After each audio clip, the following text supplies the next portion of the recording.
Olá pessoal, vamos resolver aqui esse exercício 10 aqui da nossa lista, tá? Então o exercício 10 ele tinha um mapa de execução de processos em uma CPU single core e tinha algumas questões ali, certo? Esse mapa aqui tem 90 milissegundos, está pequenininho aqui, mas dá um zoom, consegue ver. E aqui as tarjas, você tem 20 processos e é o tempo que cada processo ficou em execução na CPU, certo? Então o processo 1 aqui, ele ficou 5 milissegundos. O processo 8 foi o segundo a ser executado, ele também ficou 5 milissegundos. O processo 6 foi o próximo, ficou 3, e assim sucessivamente, ok?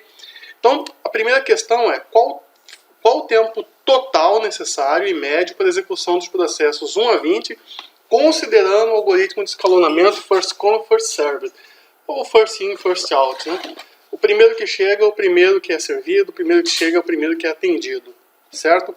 Então, considerando esse algoritmo de escalonamento, qual que é o primeiro processo que chegou? É o 1. O segundo é o 8. O terceiro é o 6. Eu, de antemão, já fiz aqui coloquei numa tabelinha aqui, que é para a gente não perder muito tempo aí com o vídeo, certo? Então, primeiro processo 1, processo 8, processo 6, e aqui o tempo de uso da CPU. Quanto tempo cada processo gastou. Então, o processo 1 gastou 5 milissegundos, o processo 8 gastou 3, o processo 8 gastou 5 também, né? O processo 6, 3, o 15, 4 e assim sucessivamente. Então, vamos ver aqui qual foi o tempo total.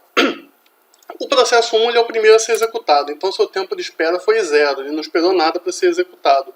O tempo total vai ser sempre aqui, ó, 5 mais 0, certo? Vai ser sempre aqui o tempo que ele gastou aqui da CPU, mais o tempo que ele ficou esperando para começar o seu processamento. Então 5 mais 0 vai dar 5.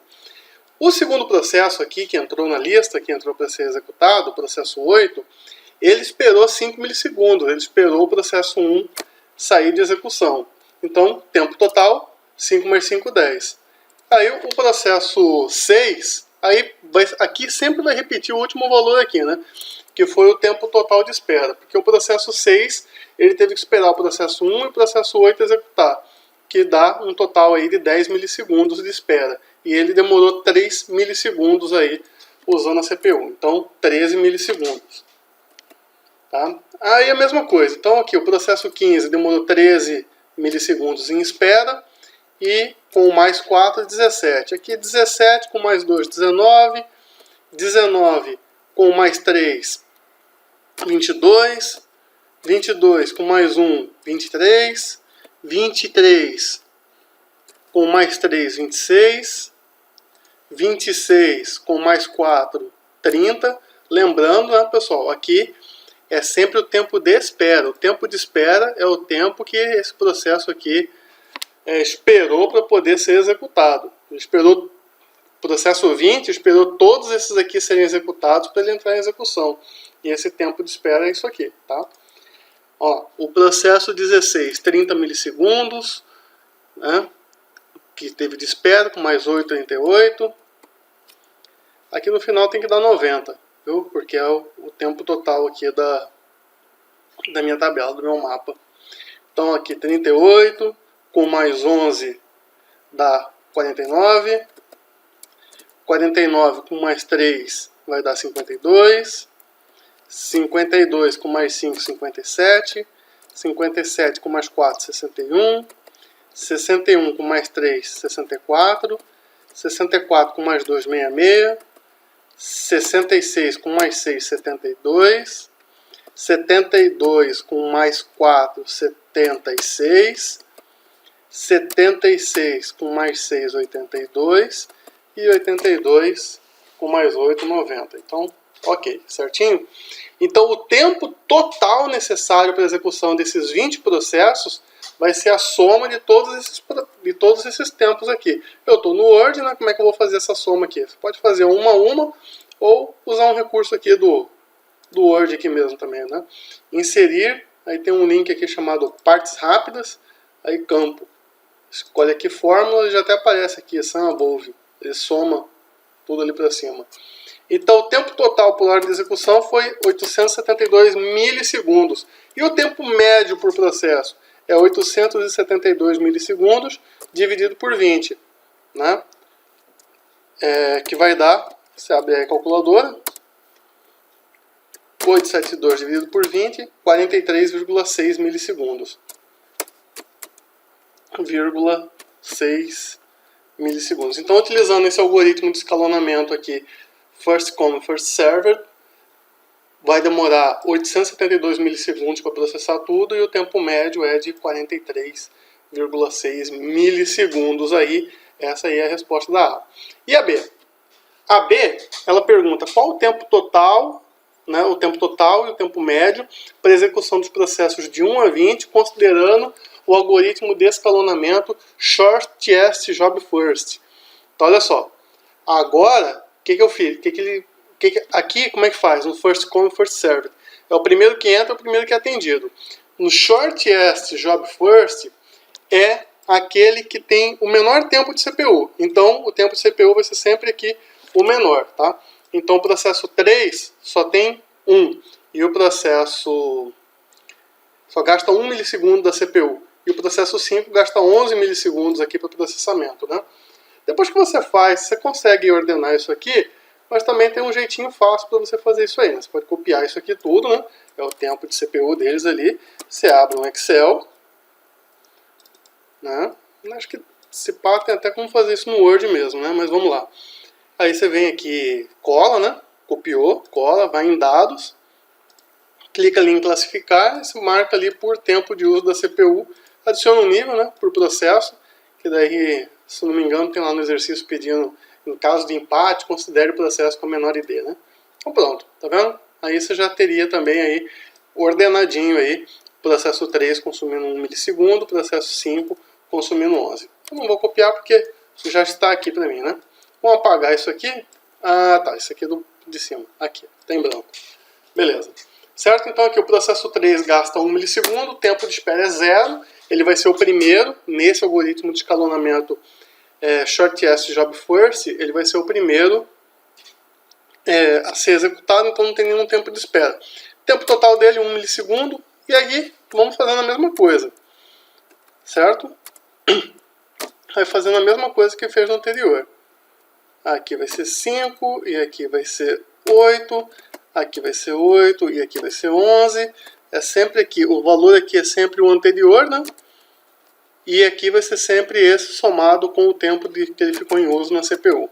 14 milissegundos, com 14 milissegundos aqui vai para 17, 17 vai para 20, de 20 vai para 24, 24 vai para 28, 28 vai para 32, 32 para 36,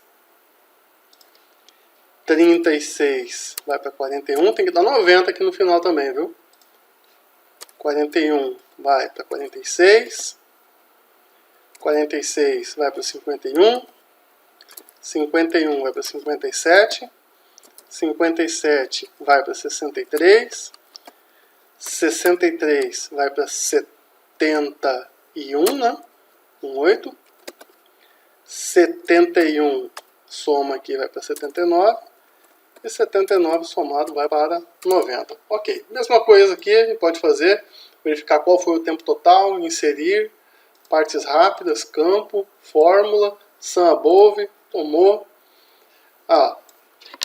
697, exato. Então, tempo total por ordem de execução, 697 milissegundos. Tempo médio do processo, então, é igual a 697 dividido por 20, que vai dar, vamos lá, voltar aqui na calculadora aí, né? Era permitido usar a calculadora, então, vamos lá, 34,85. Ou seja, para esse mapa aqui de processos, o Shortest Job First, ele é mais eficiente. Então, olha só, ele foi bem, gastou praticamente aí 200 milissegundos a menos para executar os mesmos processos, ok? Vamos lá, questão C. Escreva a ordem de processamento considerando os algoritmos de escalonamento Shortest Job First e Shortest Remain Time Next. Em caso de empate, escolha aquele com menor ID. Essa aqui é muito fácil, porque já está feito, né? Você tem aqui short S job first. Então você vai escrever em ordem de processamento. Basta copiar isso aqui tudo aqui, ó. Já tinha feito, copiar e colar aqui. Certo? O short S remain time next vai ser igual nesse caso. Por quê? Porque como cada processo tem apenas um intervalo de execução, o ordenamento dos dois algoritmos é o mesmo. Quando que seria diferente? Tá? O remain next. Seria, por exemplo, aqui o processo 1 começou aqui, aí mais para frente executou de novo, mais para frente executou de novo mais um pouco, tá? Aí sim seria algo diferente. Como só executa uma vez, então o algoritmo de escalonamento short S remain time next vai ter a mesma ordenação aqui do short S job first, ok? Então essa aí é a letra C. A letra D, ela considera os processos, né? Ainda é subdividida, né? Então a questão é longa, né? Vamos lá. A letra D, ela considera 4 processos, A, B, C e D, onde o processo A corresponde às linhas 1, 2, 3, 4, 5. Ou seja, o processo A é essas linhas aqui, ó, 1, 2, 3, 4 e 5. Então, ele começa aqui, para, daí ele volta, aí ele continua mais aqui, aí para de novo e continua aqui, certo? Esse aí é o processo A. Se eu colocasse dessa forma e utilizando aquele algoritmo short S time... Como é que é o nome dele aqui mesmo? Vamos lá. Remain next, né? Short S remain time next. Esse daí aí já daria uma coisinha diferente aqui, mas seria os processos A, B, C e D, tá? Então o B é a mesma coisa, de 6 a 10, o C de 11 a 15 e o D de 16 a 20, certo? Então são as várias linhas ali. Qual processo consumiu mais tempo de CPU? Ora, o que eu vou fazer aqui? Eu posso olhar ali na tabela de novo, processo A, e verificar aqui, ó, né, o 1, cadê ele? Você pode ordenar, voltar lá para o Excel e ordenar de novo agora pelo processo, né? Ficaria até mais fácil para fazer isso aqui, tá? Vai lá, ordena por processo, em seguida por tempo de CPU, tá? Então, assim, se o processo A é esses 5 aqui, basta eu somar isso aqui, tá? Aqui no Excel mesmo já me dá a soma, 23, 5 mais 3 mais 1 mais 3 mais 11, que foi exatamente o que eu coloquei aqui, ó. 5 mais 3 mais 1 mais 3 mais 11, 23 milissegundos. O processo B, que é do 6 ao 10, consumiu 18 milissegundos. O processo C, que é do 11 até o 16, né? Até o 15, né? Do 11 até o 15, mais 25 milissegundos. E o último processo, do 16 ao 20, consumiu aí 24 milissegundos de CPU, ou seja, o processo que mais consumiu o tempo de CPU foi o processo C, consumiu aí 25 milissegundos. Agora, considerando o escalonamento garantido, quanto cada processo teria direito ao uso da CPU? Essa é uma questão facinho, tá, pessoal? Considerando o escalonamento garantido. O que faz o escalonamento garantido? Ela pega o tempo de CPU e divide pela quantidade de processos. Ou seja, a resposta certa para essa questão seria, no escalonamento garantido, para N processos, cada um receberá um N do tempo da CPU. Como há 20 processos, então cada processo tem direito a 1/20 de tempo da CPU. Ó, você poderia colocar só isso aqui, ó. Cada processo tem direito a 1/20 de tempo da CPU, já é a resposta que satisfaz a questão. É o que está sendo perguntado de fato. No entanto, se fosse perguntado sobre quanto tempo justo cada processo, teríamos o seguinte: o tempo total da CPU, que é 90 milissegundos, tá? Aí você divide por 20, você tem 4 milissegundos e meio, seria ali o tempo total ali de CPU que cada processo poderia estar executando, ok? H, o tempo total gasto por um processo, tá? Então H de A 23, exatamente aqui, H de B 18, H de C 25 e H de D 24. T, o tempo transcorrido desde a sua criação, então desde a criação do processo. Então o A ocupou no total aí 49 milissegundos. Como é que eu sei agora isso daí, tá, pessoal?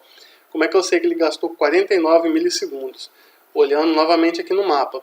Ele começa aqui no 0 e termina aqui no 49, tá? Então 49 menos 0, Tá? 49. Tá?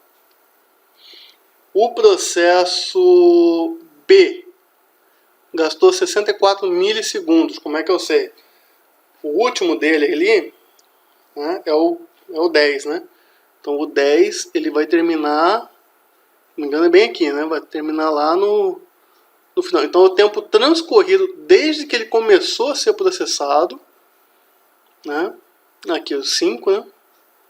Desde que ele começou a ser processado, todas as instâncias dele ali, é todo o tempo que ele gastou ali sendo processado, tá? Ou seja, todo o tempo transcorrido desde a criação e a execução, até o encerramento desse processo. Aí você faz a mesma coisa para todos aí. Pega sempre lá o finalzinho dele ali, tá? No caso aqui, o último processo aqui do B, qual foi o último a ser executado? Foi do 6 ao 10, né? Vamos ver aqui, do 6 ao 10. Do 6 ao 10. Qual foi o último? É só olhar aqui no mapa. O 6 está aqui, o 7 veio aqui, o 8 está lá para trás, por enquanto é o 7, o 9 está aqui, o 9, né? 64 milissegundos. Tá? Então foi 64 milissegundos aqui ao 9. O outro do 10 ao 15. Qual que foi que gastou mais tempo? O 10 está aqui, aqui é o 11, aqui é o 12, aqui é o 13. O 13 foi o que ficou lá no final, foi o último a ser executado. Então ele gastou 90 milissegundos ali da CPU, ok? Fazendo aí agora fazendo essas divisões todas aí, ó, pegando aqui, ó, T sobre N é o tempo que o processo deveria ter utilizado. Então eu vou pegar para cada um aqui e dividir aqui pela quantidade de processos. Então 49 dividido por 20, 64 dividido por 20, 90 dividido por 20 e por aí vai, ok? E aí eu vou pegar o fator de cada um. Então eu tenho aqui esse resultado dividido pelo 4,5 ali, que é o tempo que cada processo teria direito no final das contas. E aí eu vejo o quê? Que o processo C, que foi por acaso o que mais gastou tempo da CPU, então beleza, ele está com o seu tempo legal. Mas os outros processos, se eu for nesse algoritmo de escalonamento, o próximo processo que seria executado, que ele entraria ali para processamento, é o processo A. Tá? Então ele ia ser executado até ele atingir um determinado limiar aqui, e depois entraria o processo B, o processo D, e só então voltaria ali para o processo E, isso combinando aí o escalonamento garantido com o chaveamento circular, com round robin, assim por diante. Beleza, pessoal? Então foi a explicação da atividade. Qualquer dúvida, coloquem nos comentários. Até mais.